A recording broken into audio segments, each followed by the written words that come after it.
Hello friends, welcome to the success Kendra. Friends, देखिए आज इस सेशन में हम लोग बिहार दरोगा की जो नई भर्ती वर्ष 2023 में 1275 पदों पर आई हुई है, उसके लिए हम लोग एडिटोरिया का जो वॉल्यूम 1 प्रैक्टिस बुक है उसके सेट नंबर 5 को हम डिस्कस करेंगे। इससे पहले मैंने आपको सेट नंबर 1 से लेकर के 4 तक को पूरी डिटेल में डिस्कस करा दिया था। जिन्होंने भी नहीं देखा है ज़रूर देख लीजिएगा, लिंक आपको डिस्क्रिप्शन बॉक्स में मिल जाएगा, या फिर आप चैनल पर चले जाइए और सभी वीडियोज़ को देख लीजिएगा। वॉल्यूम 2 का भी मैंने 2 प्रैक्टिस सेट करा दिया है और कंटिन्यू आपको प्रैक्टिस सेट दिया जा रहा है। जो लोग चैनल से नहीं जुड़े हैं चैनल को सब्सक्राइब कर लीजिए और जो बगल में बेल आइकन है, घंटी का निशान है, उसको ज़रूर दबा लीजिएगा फ्रेंड्स, ताकि जब भी बिहार दरोगा भर्ती 2023 से संबंधित कोई भी इंपॉर्टेंट वीडियो अपलोड किया जाए तो उसका नोटिफिकेशन सबसे पहले आपके पास पहुंच जाए। तो चलिए फ्रेंड्स, बिना देरी किए हुए सेशन आज के स्टार्ट करते हैं। पहले प्लीज़ सभी लोग एक बार जल्दी से सेशन को लाइक कर दीजिए और जब सेशन समाप्त हो जाएगा पूरा सेट लगा लीजिएगा, तो इसका लिंक किसी भी एक ग्रुप में जहाँ कहीं भी आप हैं वहाँ पर अवश्य ही शेयर कर दीजिएगा। को वॉल्यूम बनाया हुआ है बिहार दरोगा की नई वैकेंसी वर्ष 2023 के लिए, उसका सेट नंबर हम लोग 5 डिस्कस करेंगे। इससे पहले ऑलरेडी मैंने आपको सेट नंबर 1 से लेकर के 4 तक को पूरी डिटेल में कवर करा दिया था। अगर आपने उन वीडियोज़ को नहीं देखा है तो ज़रूर देख लीजिएगा, लिंक आपको डिस्क्रिप्शन बॉक्स में मिल जाएगा। आज के सेशन का यानी कि सेट नंबर 5 का पहला प्रश्न पढ़ेंगे कि भारत के महान न्यायवादी यानी कि अटॉर्नी जनरल ऑफ इंडिया के बारे में कहा जा रहा है। भारत के महान न्यायवादी के बारे में निम्नलिखित में से कौन सा कथन सही नहीं है। देखिए पूछा गया है कि कौन सा कथन सही नहीं है। फ्रेंड्स, अगर आपको आंसर पहले से पता है तो आप आंसर कमेंट में देकर के बताते चलेंगे। वीडियो के लास्ट में आप सभी लोग अपना अपना स्कोर जरूर कमेंट करके बताइए। इससे क्या होगा कि आपका जो प्रिपरेशन लेवल है उसका आइडिया लगेगा। सो प्लीज़ आप सभी लोग अपना स्कोर जो है ज़रूर कमेंट करें। देखिए अटॉर्नी जनरल के बारे में थोड़ा ध्यान से सुन लीजिए। देखिए अटॉर्नी जनरल यानी कि जो महान न्यायवादी होता है भारत सरकार का विधि अधिकारी होता है, और आर्टिकल 76 में जो है इसके बारे में कहा गया है, इसकी नियुक्ति के बारे में कहा गया है। महान न्यायवादी की नियुक्ति भारत के राष्ट्रपति के द्वारा किया जाता है तथा वह उसके प्रसाद पर्यंत पद धारण करता है। महान न्यायवादी को भारत के राज्य क्षेत्र के सभी न्यायालयों में, ठीक है, भारत के सभी न्यायालयों में सुनवाई करने का अधिकार है। तो यहाँ पर केवल शब्द लगा हुआ है, ऑप्शन नंबर ए जो है यह सही नहीं है, उसे केवल भारत के उच्चतम न्यायालय में सुनवाई का अधिकार है। यही स्टेटमेंट गलत दिया गया है। महान न्यायवादी को भारत के राज्य क्षेत्र के सभी न्यायालयों में सुनवाई करने का अधिकार है, न कि केवल उच्चतम न्यायालय में। क्लियर है। वर्तमान में भारत के महान न्यायवादी कौन है, तो ये आर वेंकट रमनी है। याद रखेंगे ये भारत के 16वें महान न्यायवादी हैं, ठीक है, आर वेंकट रमनी। क्लियर। चलिए दूसरा प्रश्न है कि, और पूरी डिटेल में मैं आपको कवर कराते चलूंगा। मुझे पूरी उम्मीद है कि आप लोग सेट को ध्यान से लगाएंगे और अपना अपना स्कोर कमेंट करेंगे। देखिए दूसरा प्रश्न है कि निम्नलिखित में से कौन सा मूल अधिकार यानी कि फंडामेंटल राइट्स का भाग नहीं है। राइट आंसर इसका ऑप्शन नंबर डी हो जाएगा, पर्यावरण का संरक्षण। देखिए भारतीय संविधान के भाग 3 में आर्टिकल 12 से लेकर के 35 तक में जो है मूल अधिकार यानी कि मौलिक अधिकार फंडामेंटल राइट्स का वर्णन है। ठीक है। शिक्षा का अधिकार और अस्पृश्यता के विरुद्ध अधिकार, अल्पसंख्यकों द्वारा शैक्षिक संस्थान है स्थापित करने का अधिकार, ये सभी फंडामेंटल राइट्स हैं।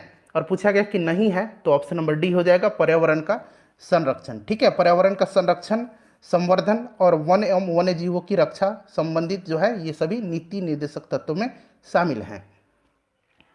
उसके बाद देखिए भारत में पहली बार महिलाओं को वोट देने का अधिकार किस अधिनियम के द्वारा प्रदान किया गया था। तो यह कौन सा अधिनियम था। यह भारत शासन अधिनियम 1919, मॉन्टेग्यू चेम्सफोर्ड सुधार जिसको कहा जाता है, इसी के द्वारा भारत में पहली बार महिलाओं को वोट देने का अधिकार दिया गया था। ऑप्शन नंबर इसका बी राइट आंसर हो जाएगा। अगर पूछा जाए कि उस समय ब्रिटेन के प्रधानमंत्री कौन थे, तो लॉयड जॉर्ज थे। ठीक है, लॉयड जॉर्ज थे, इसको भी आप जरूर ध्यान रखिएगा। चलिए अगला प्रश्न करेंगे कि भारतीय संविधान में गणतंत्रात्मक एवं प्रस्तावना में स्वतंत्रता, समता और बंधुता शब्द किस देश से लिया गया है। तो यह जो लिया गया है यह फ्रांस से लिया गया है। ठीक है, फ्रांस से लिया गया है, राइट आंसर इसका फ्रांस हो जाएगा। अच्छा, ऑस्ट्रेलिया से प्रस्तावना की भाषा लिया गया है। ठीक है, ध्यान रखेंगे। दक्षिण अफ्रीका से संविधान संशोधन की प्रक्रिया लिया गया है, और जापान से विधि द्वारा स्थापित प्रक्रिया लिया गया है। चलिए नेक्स्ट क्वेश्चन है, आपने दूसरे जगह भी इस सेट को लगाया होगा, लेकिन यहाँ पर जो आप सेट लगा रहे हैं और वहाँ पर आपने जो लगाया है, दोनों में देखिए कितना डिफरेंस है। मैं डिटेल में आपको बताते चलूँगा, जो भी एक्स्ट्रा फैक्ट्स है उसको भी मैं आपको जो एग्जाम के दृष्टिकोण से आपके लिए इंपॉर्टेंट है उसको भी बताते चलूँगा। देखिए निम्न में से कौन सा व्यक्ति 1946 में गठित अंतरिम मंत्रिमंडल में सदस्य नहीं था? तो इसमें से डॉक्टर एस राधाकृष्णन हो जाएगा। अंतरिम मंत्रिमंडल पूछा गया है। सी राजगोपालाचारी जो थे ये अंतरिम मंत्रिमंडल में शिक्षा मंत्री थे। राजेंद्र प्रसाद जी जो थे ये खाद्य एवं कृषि मंत्री थे और जगजीवन राम श्रम मंत्री थे। चलिए उसके बाद देखिएगा कौन सा सही सुमेलित है इसमें से। तो यहाँ पर वीडियो को पॉज कर लीजिए और सभी ए बी सी को ध्यान से पढ़िए। इसमें से पूछा गया कि कौन सा सही सुमेलित है, तो इसमें से सारे के सारे सही सुमेलित हैं। ठीक है, ऑप्शन नंबर डी इसका करेक्ट आंसर हो जाएगा। नेक्स्ट है कि संविधान की अनुसूची 6 किस राज्य में लागू नहीं होती है? संविधान की अनुसूची 6 दिया गया है। ठीक है, देखिए अनुसूची 6 में जो है असम, मेघालय, त्रिपुरा और मिजोरम राज्य के जनजातीय क्षेत्रों के प्रशासन के बारे में उपबंध है। ठीक है, तो असम, मेघालय, त्रिपुरा और मिजोरम तो नहीं पूछा गया है, तो यहाँ पर सिक्किम हो जाएगा और आपका मणिपुर हो जाएगा, यानी कि 3 और 4 जो है इसका करेक्ट आंसर हो जाएगा ऑप्शन नंबर डी। क्लियर। अच्छा, वर्तमान में अगर हम बात करें तो भारतीय संविधान में टोटल 12 अनुसूचियां हैं, इसको भी आप ध्यान रखेंगे। चलिए उसके बाद नेक्स्ट क्वेश्चन है कि निम्नलिखित में से कौन सा एक भारत के संविधान का संघीय लक्षण है? संघीय लक्षण पूछा गया है, तो इनमें से जितने भी दिए गए हैं लिखित संविधान, कठोर संविधान, न्यायपालिका की सर्वोच्चता, केंद्र और राज्य के मध्य शक्तियों का वितरण, ये सभी है। तो ऑप्शन नंबर डी इसका 1, 2, 3, 4 करेक्ट आंसर हो जाएगा। क्वेश्चन नंबर 9 है कि निम्नलिखित में से किस राज्य के विधानसभा की सीटों की संख्या सर्वाधिक है? इनमें से आपसे पूछा गया। वैसे विधानसभा की सीटों की संख्या सर्वाधिक उत्तर प्रदेश में है। ठीक है, लेकिन निम्नलिखित शब्द लगा हुआ है, तो इसमें से देखेंगे तो उत्तराखंड में कितना है? तो 70 है। हिमाचल प्रदेश में कितना है? तो 68 है। आंध्र प्रदेश में कितना है? तो 60 है। और मिजोरम में कितना है? तो 40 है। तो ऑप्शन नंबर इसका ए राइट आंसर हो जाएगा, उत्तराखंड। अगला प्रश्न है कि राज्य में मुख्यमंत्री सहित मंत्री परिषद में मंत्रियों की न्यूनतम संख्या हो सकती है? तो देखिए किसी राज्य के मंत्री परिषद में मुख्यमंत्री सहित मंत्रियों की कुल संख्या उस राज्य की विधानसभा के सदस्यों की कुल संख्या का 15% से अधिक नहीं होगी, परंतु किसी राज्य में मुख्यमंत्री सहित मंत्रियों की संख्या 12 से कम भी नहीं होगी। तो एक तो 15% से कम नहीं होगी, 15% से अधिक नहीं होगी और 12 से कम नहीं होगी, तो 12 इसका राइट आंसर हो जाएगा। संयुक्त राष्ट्र की आधिकारिक भाषाओं की संख्या कितनी है? तो जो ऑफिशियल लैंग्वेजेस हैं टोटल 6 हैं। ठीक है, कौन कौन से उंगली पर काउंट करिएगा? अंग्रेजी, अरबी, चीनी, उसके बाद फ्रेंच है, उसके बाद रूसी है और स्पेनिश है। तो 6 इसका राइट आंसर हो जाएगा। देखिए तुलाल या थुलाल, यहाँ पर दोनों तरह से आप इसको पढ़ सकते हैं। किस राज्य की एक एकल व्यंग्यात्मक नृत्य शैली है? तो यह जो है कहाँ की है? केरला की है। Option number A right answer हो जाएगा। देखिए मेगुती के जैन मंदिर वर्तमान में किस राज्य में स्थित है? मेगुती का जैन मंदिर जो है ये कर्नाटक में है। कर्नाटक के बीजापुर जिला में यह स्थित है। ठीक है, यह मंदिर चालुक्य वास्तु शैली में निर्मित है और इसका निर्माण जो है पुलकेशिन द्वितीय के मंत्री के द्वारा करवाया गया था। पुलकेशिन द्वितीय के, तो राइट आंसर इसका कर्नाटक हो जाएगा। प्रथम ओलंपिक खेलों का आयोजन किस देश में किया गया? अब यहाँ से 2-3 प्रश्न मैं आपका कवर करवाऊंगा। देखिए पहला ओलंपिक खेल जो है यह खेला गया था एथेंस में, यूनान यानी कि ग्रीस की राजधानी एथेंस में 1896 में। कब? 1896 में। ठीक है, यहाँ पर मैं ग्रीस लगा देता हूँ पहले, ऑप्शन डी करेक्ट आंसर हो जाएगा। ठीक है, 2000 अगर हम बात करें 20 में टोक्यो जापान में हुआ था, हालांकि कोरोना के कारण यह लेट हुआ था, लेकिन 2020 ही इसकी समय है। ठीक है, उसके बाद 2024 में फ्रांस में पेरिस में होगा, 2028 में लॉस एंजलिस में होगा और 2032 में ब्रिस्बेन ऑस्ट्रेलिया में होगा। ठीक है, याद रखेंगे आप लोग।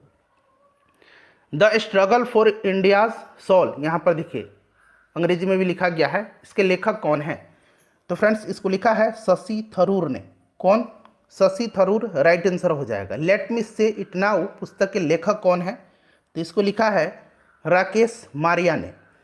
देखिए प्रथम आंग्ल बर्मा युद्ध की शुरुआत के समय भारत का गवर्नर जनरल कौन था?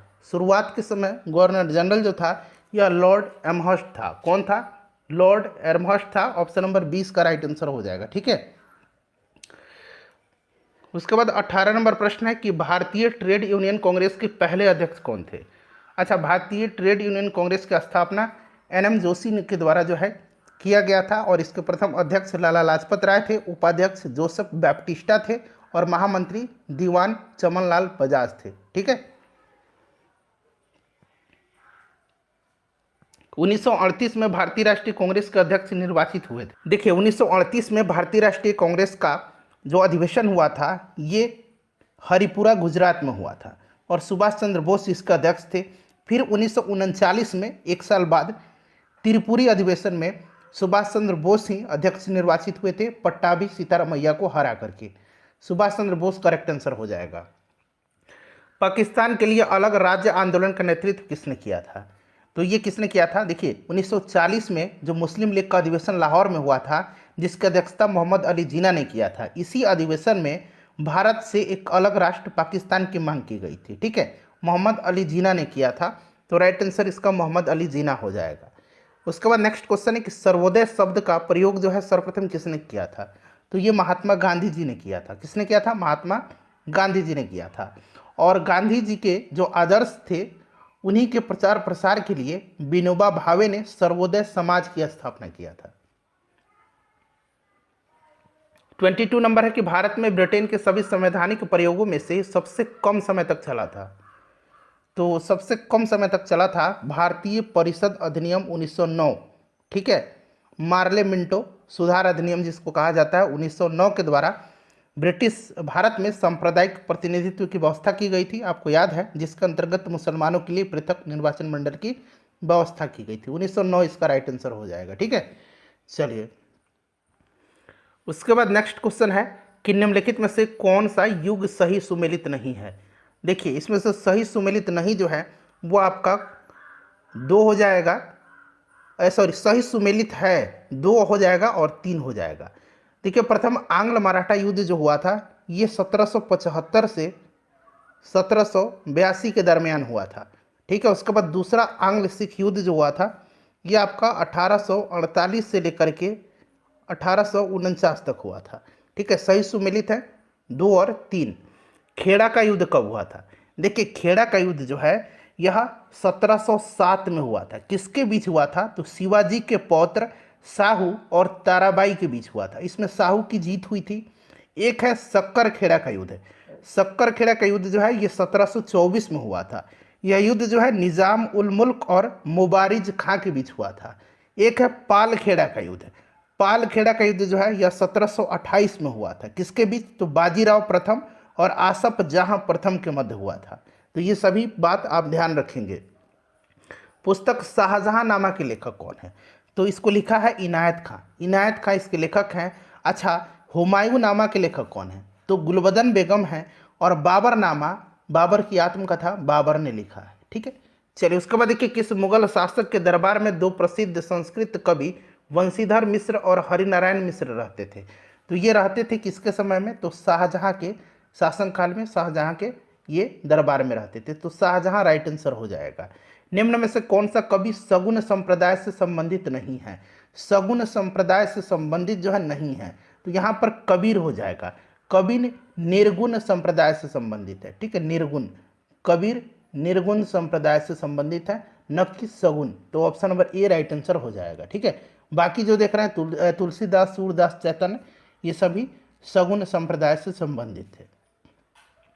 देवल अंतर्राष्ट्रीय बंदरगाह के रूप में प्रसिद्ध था, तो यह सल्तनत काल में यह प्रसिद्ध था देवल। Option number A right answer हो जाएगा। मोहम्मद बिन तुगलक को प्रिंस ऑफ मनियर्स की संज्ञा दी थी, तो फ्रेंड्स यह दिया था एडवर्ड थॉमस ने। एडवर्ड थॉमस ने जो है प्रिंस ऑफ मनियर्स की संज्ञा दिया था मोहम्मद बिन तुगलक को। तो राइट आंसर एडवर्ड थॉमस हो जाएगा। 30 नंबर प्रश्न देखिए यहाँ से है कि सैन्य सभ्यता का महान स्नानागार कहाँ से प्राप्त हुआ है?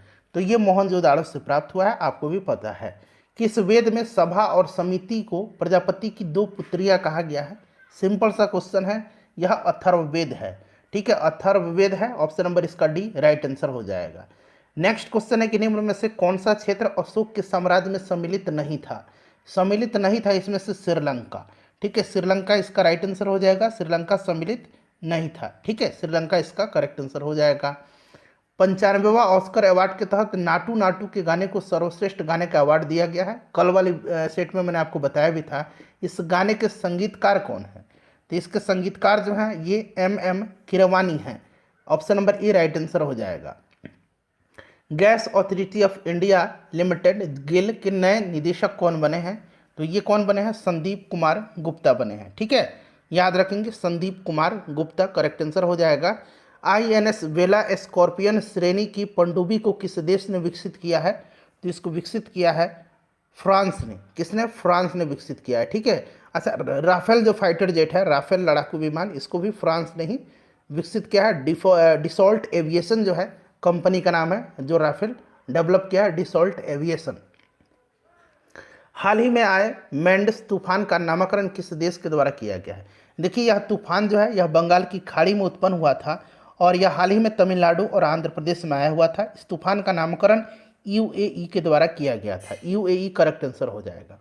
हाल ही में तेजपुर लीची को जीआई टैग दिया गया है। इसका संबंध किस राज्य से है? एक है शाही लीची। शाही लीची का संबंध जो है ये बिहार से है और तेजपुर लीची असम हो जाएगा। हाल ही में बालकृष्ण दोषी का निधन हो गया, उनका संबंध था। देखिए बालकृष्ण दोषी जो थे ये प्रसिद्ध वास्तुकला के, आप कह सकते हैं कि प्रसिद्ध आर्किटेक्ट थे ये। ठीक है, ध्यान से सुनिए। 2018 में जो है इनको 2018 में आर्किटेक्चर का जो नोबेल प्राइज कहलाता है प्रित्जकर पुरस्कार, यहाँ मैं लिखता हूँ प्रित्जकर पुरस्कार, इससे इनको सम्मानित किया गया था और प्रित्जकर पुरस्कार पाने वाले यह पहले भारतीय थे। तो इतना पॉइंट्स आपको ध्यान रखना है। राइट आंसर वास्तुकला हो जाएगा। अंतर्राष्ट्रीय सौर गठबंधन के नए अध्यक्ष कौन बने हैं? अच्छा इसकी स्थापना जो है इंटरनेशनल सोलर अलायंस की स्थापना, आईएससी की स्थापना 2015 में हुई थी। इसका हेडक्वार्टर गुरुग्राम में है और वर्तमान में इसके अध्यक्ष आर के सिंह हैं। आर के सिंह करेक्ट आंसर हो जाएगा। जलदूत ऐप को किस मंत्रालय द्वारा जारी किया गया है? तो यह जारी किया गया है ग्रामीण विकास के द्वारा। ठीक है, ग्रामीण विकास के द्वारा। राइट आंसर इसका ग्रामीण विकास हो जाएगा। भारत तथा अमेरिका के मध्य 7वां संगम अभ्यास का आयोजन कहाँ किया गया? तो ये गोवा में किया गया। ठीक है, गोवा में यह एक नौसैनिक अभ्यास है, ध्यान रखेंगे गोवा हो जाएगा। उसके बाद देखिए कि भारत पाकिस्तान सीमा पर सुरक्षा के उद्देश्य से बीएसएफ द्वारा कौन सा ऑपरेशन चलाया गया? तो ऑपरेशन अलर्ट चलाया गया है, ध्यान रखेंगे। जलवायु परिवर्तन प्रदर्शन सूचकांक 2023 यानी कि क्लाइमेट चेंज परफॉर्मेंस इंडेक्स, जिसको कि CCPI कहा जाता है। ठीक है, क्लाइमेट चेंज परफॉर्मेंस इंडेक्स 2023 में कौन सा देश प्रथम स्थान पर रहा? देखिए इसमें से जो पहला स्थान है, दूसरा स्थान है और तीसरा स्थान है, किसी भी देश को नहीं दिया गया है। चौथे स्थान पर जो है डेनमार्क है, यानी कि कहें तो पहले स्थान पर डेनमार्क हो जाएगा। ठीक है, क्लियर। भारत की रैंक अगर इसमें से पूछेगा तो भारत का भी रैंक आपको याद रखना है। भारत का रैंक जो है इसमें 8वां है। ठीक है, भारत का रैंक 8वां है और G20 देशों में जो है टॉप 10 में रहने वाला भारत एकमात्र देश है। यह जो रिपोर्ट है जलवायु परिवर्तन प्रदर्शन सूचकांक, यह जारी करता है जर्मन वॉच। 3 संस्था है, 3 संस्था है। कौन कौन से? एक जर्मन वॉच हो गया, न्यू क्लाइमेट इंस्टीट्यूट हो गया और क्लाइमेट एक्शन नेटवर्क।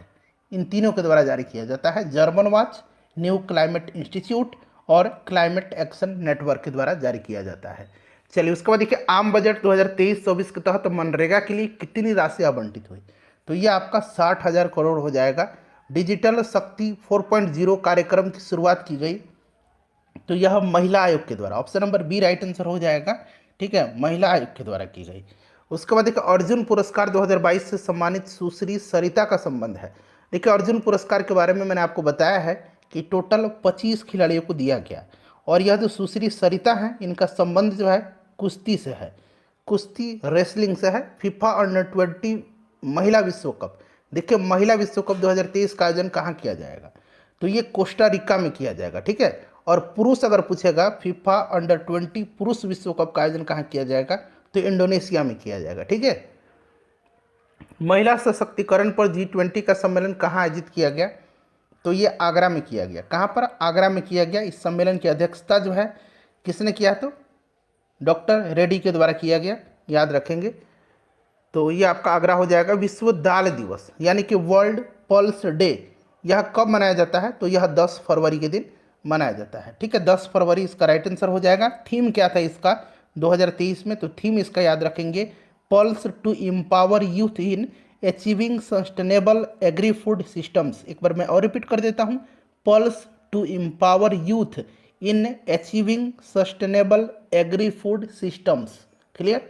चलिए, डूरंड कप 2022 का विजेता तो ये कौन सा है, यह बेंगलुरु है। डूरंड कप फुटबॉल से संबंधित है, याद रखेंगे। गोल्डन ग्लोब अवार्ड हेतु किस फिल्म को सर्वश्रेष्ठ फिल्म का पुरस्कार दिया गया है, तो द फेबल मैन्स को दिया गया है। तो राइट आंसर ऑप्शन नंबर ए हो जाएगा। रक्सौल हल्दिया ग्रीनफील्ड एक्सप्रेसवे की शुरुआत किस वर्ष तक की जाने की घोषणा है। रक्सौल जो है ये बिहार की पूर्वी चंपारण जिला में है, नेपाल बॉर्डर पर स्थित है। और हल्दिया जो है आपको पता है पश्चिम बंगाल में है। ठीक है, राइट आंसर इसका आपका क्या हो जाएगा, 2023 हो जाएगा। ठीक है। चलिए, हाल ही की घोषणा के अनुसार बिहार के किस जिले में वाटर स्पोर्ट्स सेंटर खोलने की घोषणा की गई है, तो यह जिला जो है यह कैमूर है। कैमूर इसका राइट आंसर हो जाएगा। 54 नंबर देखिए कि अभी हाल ही में किस पार्टी को राष्ट्रीय पार्टी का दर्जा दिया गया। यहाँ ध्यान से सुनिएगा, यहाँ से प्रश्न बन सकता है आपके एग्जाम में। अभी देखिए फिलहाल में जो है 3 पार्टी से राष्ट्रीय पार्टी का दर्जा छीन लिया गया। कौन सी पार्टी है, तो एक एनसीपी है, ठीक है, एक टीएमसी है, और एक कौन सा है, तो एक सीपीआई है। इन तीनों से जो है राष्ट्रीय पार्टी का दर्जा छीन लिया गया है, और आम आदमी पार्टी को जो है राष्ट्रीय पार्टी का दर्जा दिया गया। ठीक है, तो पहले राष्ट्रीय पार्टी की संख्या 8 थी, 8 में से 3 से छीन लिया गया तो 5 बच गया, और एक आम आदमी पार्टी को दे दिया गया है। तो अब टोटल राष्ट्रीय पार्टी कितनी हो गई है, 6 हो गई है। याद रखेंगे, आई होप कि आपको याद भी हो गया होगा, मैंने ऐसे तरीके से समझा भी दिया आपको। तो ये आम आदमी पार्टी हो जाएगा, आप हो जाएगा। फीफा विश्व कप 2022 में किस देश को फीफा फेयर प्ले अवार्ड दिया गया है। अब यहाँ से ध्यान से सुनिएगा, यहाँ से मैं आपका 2-3 क्वेश्चन कवर करवा दूंगा। सबसे पहले देखिए, फीफा वर्ल्ड कप का आयोजन जो है यह कहाँ पर किया गया, तो ये कतर में किया गया था। कहाँ किया गया था, तो फ्रेंड्स ये कतर में किया गया था। ठीक है, अब देखिए इसमें गोल्डन बूट का अवार्ड जो है, सबसे पहले देख लीजिए विजेता कौन था। तो इसमें खिताब जो है अर्जेंटीना ने फ्रांस को हरा करके जीता था। क्लियर, विनर अर्जेंटीना था, इसने फ्रांस को हरा करके जीता। गोल्डन बूट का अवार्ड, गोल्डन बूट का अवार्ड जो है यह किलियन एम्बापे को दिया गया। गोल्डन ग्लोब का जो अवार्ड था, गोल्डन ग्लोब जो होता है उसका दिया गया एमिलियानो मार्टिनेज को। गोल्डन बॉल का अवार्ड है लियोनल मेसी को दिया गया। युवा खिलाड़ी का अवार्ड एंजो फर्नांडिस को दिया गया। और फीफा फेयर प्ले अवार्ड जो कि प्रश्न में पूछा गया है, यह किसको दिया गया, इंग्लैंड को दिया गया। तो इंग्लैंड इसका राइट आंसर हो जाएगा। क्लियर। अच्छा, अब जो इसका मस्कट रहा वो लाइव रहा था। मस्कट क्या रहा था इसका, इसका मस्कट लाइव रहा था। ठीक है, हिंदी में मैं लिख देता हूँ, लाइव इसका मस्कट रहा था। और अगला जो होगा वो कहाँ पर होगा, तो अगला जो फीफा वर्ल्ड कप है ये अमेरिका, कनाडा और मैक्सिको तीनों जगह आयोजित किया जाएगा। पहला फीफा वर्ल्ड कप 1930 में उरुग्वे में हुआ था। कहाँ हुआ था, उरुग्वे में हुआ था। विजेता उरुग्वे ही रहा था इसका। इतने सारे पॉइंट्स आपको ध्यान रखने हैं। चलिए उसके बाद देखिए, भारत वन रिपोर्ट 2021 के अनुसार सर्वाधिक मैनग्रोव वाला राज्य कौन सा है। तो सर्वाधिक मैनग्रोव वाला जो राज्य है यह राज्य पश्चिम बंगाल है। राष्ट्रपति चुनाव 2022 हेतु कुल कितने वोट पड़े थे, टोटल वोट पड़े थे 4754 वोट पड़े थे। अच्छा, राष्ट्रपति कौन है वर्तमान में, द्रौपदी मुर्मू जी हैं, नाम इनका ध्यान रखना आपको। ठीक है, चलिए उसके बाद देखिए, निम्नलिखित में से कौन सा ग्रह सबसे कम समय में सूर्य का चक्कर लगाता है। तो यह ग्रह जो है सूर्य के सबसे निकट स्थित ग्रह बुध है। ठीक है, जो कि 88 दिनों में सूर्य का चक्कर लगाता है। तो ये बुध हो जाएगा। विश्व के 2 सबसे छोटे महाद्वीप कौन से हैं बताइए। तो ये ऑस्ट्रेलिया एवं यूरोप हो जाएगा। इसमें से ऑस्ट्रेलिया एवं यूरोप राइट आंसर हो जाएगा, ऑप्शन नंबर ए। ठीक है, चलिए उसके बाद देखिएगा कि प्रायद्वीपीय भारत की सबसे ऊंची चोटी कौन सी है। तो ये अनाईमुडी है। ठीक है, अनाईमुडी है, राइट आंसर इसका अनाईमुडी हो जाएगा, अनाईमुडी। ठीक है, नेलांग घाटी किस राज्य में स्थित है। नेलांग घाटी उत्तराखंड में है। कहाँ पर है, उत्तराखंड में है। उत्तराखंड इसका राइट आंसर हो जाएगा। उसके बाद देखिए, नीली क्रांति की शुरुआत किस पंचवर्षीय योजना के दौरान की गई थी। नीली क्रांति यानी कि ब्लू रिवॉल्यूशन मछली उत्पादन से संबंधित है। 7वीं पंचवर्षीय योजना, 7वीं पंचवर्षीय योजना के दौरान की गई थी। 7वीं पंचवर्षीय योजना का जो समय रहा था ये 1985 से 1990 तक रहा था।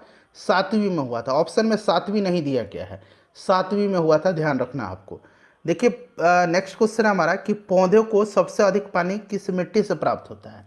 मैं डेली आपसे एक प्रश्न पूछता हूँ, इसका आंसर आप कमेंट करके बताइएगा, और लास्ट में अपना स्कोर भी आप लोग बताइएगा। इस प्रश्न का आंसर आप पहले कमेंट कर दीजिए। ठीक है, चलो उसके बाद देखिए, डार्लिंग श्रृंखला ऑस्ट्रेलिया के किस तट पर अवस्थित है। मर्रे और डार्लिंग, ये जो नदियां हैं ये ऑस्ट्रेलिया की हैं, ध्यान रखेंगे।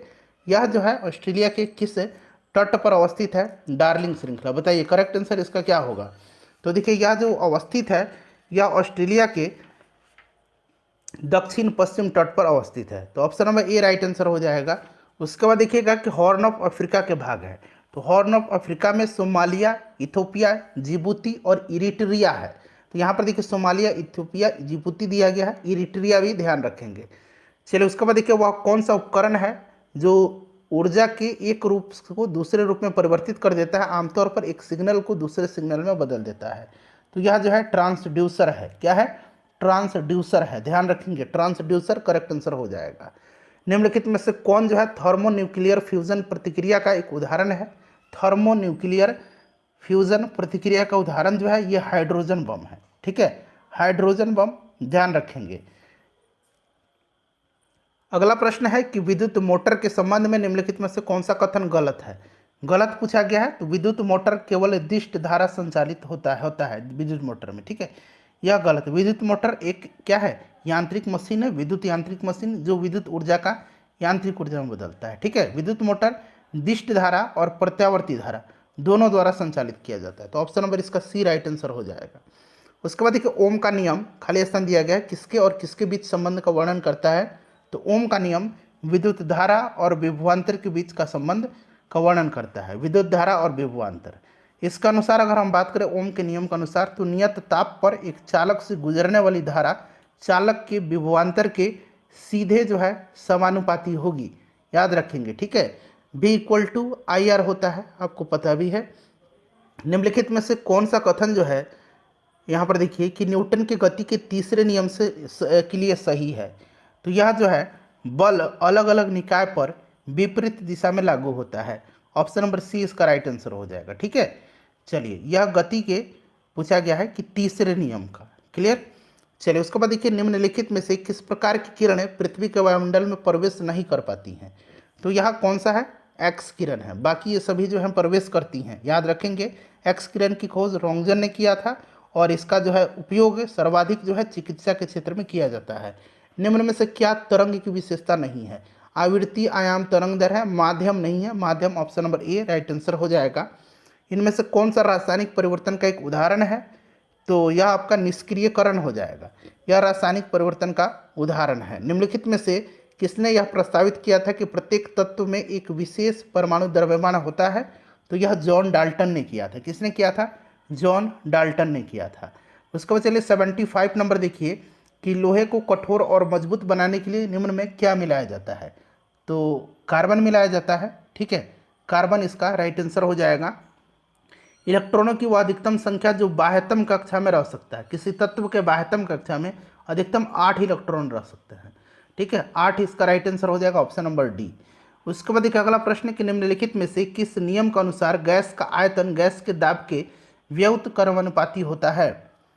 तो फ्रेंड्स यह जो है बॉयल का नियम है। बॉयल के नियम के अनुसार स्थिर ताप पर, देखिए स्थिर ताप पर गैस का आयतन गैस के दाब के यानी कि प्रेशर के व्युत्क्रमानुपाती होता है। यही जो है बॉयल का नियम है। तो राइट आंसर इसका बॉयल का नियम हो जाएगा। उसके बाद देखिए पीएच मान में 7 से 14 में हुई वृद्धि निम्न में से किसका प्रतिनिधित्व करती है? ठीक है, देखिए 7 जो होता है स्केल जो होता है वो 14 तक होता है, आपको पता है। 7 जो होता है ये उदासीन होता है, 7 से ज़्यादा क्षारीय, 7 से कम अम्लीय होता है। ठीक है, चलिए तो राइट आंसर इसका क्या हो जाएगा? OH। यहाँ पर देखिए ये वाला हो जाएगा। सांद्रता में वृद्धि, सॉरी कमी नहीं वृद्धि होगा, यहाँ पर मैंने कमी वाले पर टिक लगा दिए, ये होगा ऑप्शन नंबर डी वृद्धि। ठीक है, OH आयन की सांद्रता में वृद्धि। फ्लोरीन, क्लोरीन, ब्रोमीन, आयोडीन, एस्टेटिन क्या है? तो फ्रेंड्स ये हाइलोजन है। ठीक है, आवर्त सारणी के वर्ग 17 में है, तो यह हाइलोजन हो जाएगा। निम्नलिखित 4 तत्वों में से 3 तत्व किसी न किसी प्रकार से एक समान है जबकि एक भिन्न है, कौन सा तत्व भिन्न है? अब यहाँ पर देखिएगा इसमें से भिन्न पूछा गया है। तो देखिए जर्मेनियम, सिलिकॉन, गैलियम, ठीक है, ये आवर्त सारणी के पी ब्लॉक में है, जबकि पोटेशियम जो है यह एस ब्लॉक में है। ठीक है, उसके बाद एक अमोनियम सल्फेट का रासायनिक सूत्र पूछा गया है, NH4 NH4 ऊपर कर देता हूँ, NH4 उसके बाद (2) SO4 ऑप्शन नंबर बी हो जाएगा। साइटोप्लाज्म एक जेली जैसा द्रव होता है जो मौजूद होता है, तो साइटोप्लाज्म जो होता है यह केंद्रक और कोशिका झिल्ली के बीच में होता है। Option number A right answer हो जाएगा। ठीक है, उसके बाद देखिएगा कि किस प्रकार के ऊतक में एक समान कार्य करने वाली विभिन्न प्रकार की कोशिकाएं होती हैं। तो ये होती है जटिल ऊतक में। जटिल ऊतक राइट आंसर हो जाएगा। एक ही प्रकार के विशेष कार्य करने वाली विभिन्न प्रकार की कोशिकाओं का जो ग्रुप है उसको जटिल ऊतक कहा जाता है। ठीक है, जाइलम और फ्लोएम जो हैं यह जटिल ऊतक के उदाहरण हैं, याद रखना आपको। जीन परिवर्तन निम्नलिखित में से किसके कारण होता है। तो जीन परिवर्तन जो होता है यह किसके कारण होता है। तो यह होता है नाइट्रोजनी क्षारों के अनुक्रम में परिवर्तन के कारण। ऑप्शन नंबर इसका सी राइट आंसर हो जाएगा। उसके बाद देखिए निम्नलिखित में से कौन अकशेरुकी प्राणियों में शामिल नहीं है। देखिए नहीं पूछा गया है तो ये सरीसृप हो जाएगा। ठीक है, सरीसृप जो है यह राइट आंसर हो जाएगा। सरीसृप जो होता है यह कशेरुकी जंतु इनको कहा जाता है। ठीक है, इनको कशेरुकी यहाँ लिख देता हूँ। चलिए आगे बढ़ेंगे कि किसी व्यक्ति के पाचन तंत्र की जांच के लिए इस्तेमाल किया जाने वाला यंत्र क्या कहलाता है। तो इंडोस्कोप कहलाता है। आपको पता है इंडोस्कोप इसका राइट आंसर हो जाएगा। इंडोस्कोप का जो है उपयोग किया जाता है इस शरीर के आंतरिक भागों की जांच के लिए किया जाता है। ठीक है, इंडोस्कोप हो जाएगा। निम्नलिखित में से कौन, इसमें से पूछा गया कि मानव मस्तिष्क का वह हिस्सा कौन सा है जिसमें विचारों का संग्रह होता है। तो ये अग्र मस्तिष्क है। कौन सा है, अग्र मस्तिष्क सबसे विकसित होता है, आपको पता है अग्र मस्तिष्क। उसके बाद देखिए किसी जंगम जोड़े यानी कि मूवेबल ज्वाइंट की दो हड्डियों के बीच पाया जाने वाला स्नेहक पदार्थ क्या कहा जाता है। बताइए, जो लुब्रिकेंट है उनको क्या कहा जाता है। तो उनको कहा जाता है साइनोवियल द्रव। साइनोवियल द्रव। ठीक है, आयोडीन निम्न में से किसके संश्लेषण के लिए आवश्यक है। तो यह आयोडीन थायरॉक्सिन इसका राइट आंसर हो जाएगा। ठीक है, थायरॉक्सिन करेक्ट आंसर हो जाएगा। आयोडीन की कमी से थायरॉक्सिन ग्रंथि फूल जाती है जिससे ग्वाइटर रोग होता है, गलगंड नामक रोग होता है। किस विटामिन की कमी से बच्चों में रिकेट्स नामक रोग होता है। सिंपल सा क्वेश्चन, विटामिन डी है। ठीक है, चलिए उसके बाद देखिएगा अगला प्रश्न है 91 नंबर की मानव में बैक्टीरिया के संक्रमण से सबसे आम इलाज क्या है। तो सबसे आम इलाज जो है एंटीबायोटिक्स दिया जाता है उनको। निम्नलिखित में से कौन से, यहाँ देखिए, कौन से उपादान एकाधिकारी प्रतियोगिता को सूचित करते हैं। तो 1 और 2 इसका राइट आंसर हो जाएगा, यानी कि विविधित उत्पाद और क्रेताओं और विक्रेताओं की बड़ी संख्या। संयुक्त राष्ट्र विकास कार्यक्रम यूनाइटेड नेशन डेवलपमेंट प्रोग्राम का मुख्यालय कहाँ अवस्थित है। इसकी स्थापना जो हुई थी याद रखेंगे कब हुई थी, 1965 में हुई थी। ठीक है, इसका हेडक्वार्टर जो है यह न्यूयॉर्क में है। न्यूयॉर्क कहाँ पर, ऑप्शन में देखेंगे यहाँ पर न्यूयॉर्क दिया गया होगा। न्यूयॉर्क इसका राइट आंसर हो जाएगा। ठीक है, चलिए उसके बाद देखिएगा कि न्यायपूर्ण वितरण एवं समानता के साथ विकास किस पंचवर्षीय योजना में सर्वोच्च प्राथमिकता दी गई थी। तो यह 9वीं पंचवर्षीय योजना में दी गई थी। 9वीं पंचवर्षीय योजना। भारतीय बीमा नियामक और विकास प्राधिकरण IRDAI जिसको कहा जाता है IRDAI। ठीक है, फुल फॉर्म क्या होता है, इंश्योरेंस रेगुलेटरी उसके बाद and development authority of India. ठीक है, हेडक्वार्टर इसका हैदराबाद में है। इसके चेयरमैन वर्तमान में देवाशीष पांडा हैं। ठीक है फ्रेंड्स, अपना स्कोर बता दीजिए। 95 प्रश्न में अपना स्कोर बताइएगा। ठीक है, अब यहाँ से मैथ रीजनिंग के प्रश्न है, फटाफट मैं इनका आंसर आपको बता देता हूँ। तब तक आप वीडियो को लाइक कर दीजिए, अपना स्कोर कमेंट करके बता दीजिए, और सेशन समाप्त होगा तो इसको शेयर भी कर दीजिएगा। देखिए 96 का हो जाएगा आपका 5,047। उसके बाद देखिए 97 का जो होगा ये 40 हो जाएगा। 98 का देख लीजिए, 98 का आपका इनमें से कोई नहीं होगा। ठीक है, इनमें से कोई नहीं होगा क्योंकि जब आप निकालेंगे तो ये आपका आएगा 37 सही 1/2 दिन। ठीक है, उसके बाद देखिए 99 का जो करेक्ट आंसर होगा वो 1.05 हो जाएगा। और आखिरी क्वेश्चन है 100 नंबर, इसका जो करेक्ट आंसर हो जाएगा ये 2.5% हो जाएगा।